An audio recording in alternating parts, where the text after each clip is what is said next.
number 5 to the power 3. Number 2, 5 to the power 5 cube x. Cube x. 5 to the power Cube x minus 3x minus 7 cube 3x minus 7 সমান কত? 3 to the power 3x minus 7. 3 to the power 3x minus 7. 3x minus 7 এই তো এখান থেকে আমাদের x এর মান বের করতে হবে একটু খুব ভালো করে খেয়াল করে দেখো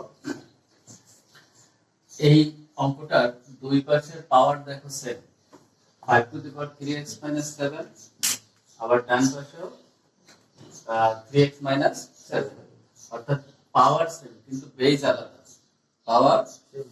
বেজ আলাদা তাহলে আমরা যে কাজটা করতে পারবো উভয় পক্ষকে হয় এইটা দিয়ে ভাগ করব অথবা এইটা দিয়ে যে কোনো একটা দিয়ে আমরা যদি ভাগ করি খেয়াল করে দেখো 5 to the power 3x minus 7 এখানেও 3x minus 7 অর্থাৎ 3 to the power 3x minus 7 দিয়ে বাম পাশে ভাগ করলাম সেম জিনিস 3 to the power 3x minus 7 3 to the power 3x minus 7 অর্থাৎ দুই পাশে বাম পাশে এবং ডান পাশে দুই পাশে আমরা কত দিয়ে ভাগ করলাম হচ্ছে 3 to the power x minus 7 দ্বারা কি করে দিলাম ভাগ করলাম তাই না দুই পাশে উভয় পক্ষকে এটা লিখে দেব কি লিখবো এখানে উভয় পক্ষকে এত দ্বারা ভাগ করে এবার ভাগ করলে কি হয় খেয়াল করে দেখো এই যে এরকম যদি থাকে দেখো তো a স্কয়ার b স্কয়ার একটু খেয়াল করো যখন এরকম থাকে তখন আমরা কিভাবে লিখতে পারি a by b whole square এভাবে লিখতে পারি না তো সেম এখানে কি আছে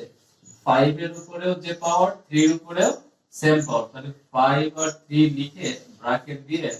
পাওয়ারটাকে কিভাবে লিখতে পারি না আমরা কথা বলো দেখা যায় আর এই পাশে কি হয় সেম লব আর সেম কাটাকাটি হয়ে গেলে কত হয় 1 এটা 1 হয় না কাটাকাটি করলে 1 জানো তো এটা এখন কি করো দেখো তো যে এটা হচ্ছে 5/3 3 to the power x minus 7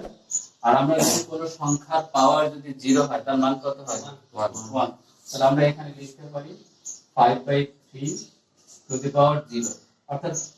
এইখানে 5/3 কেন লিখলাম কারণ ডান পাশের বেস বাম পাশের বেস হচ্ছে 5/3 এজন্য ডান পাশে বেস করে দিলাম 3/4 কারণ এইভাবে লিখে পাওয়ার 0 দিলাম মানে এই টোটালটার মান কত 1 এবার সুবিধাটা হলো যে এই বেস আর এই বেস কি করে দিব বাদ দিয়ে দিলে কি হবে 3x 7 সমান 0 বা 3x কত 7 সুতরাং x 7/15 এটা কি आंसर বোঝা গেছে বিষয়টা কঠিন না অঙ্কগুলো কিন্তু সহজ আছে পরীক্ষায় আসে এটা ঠিক আছে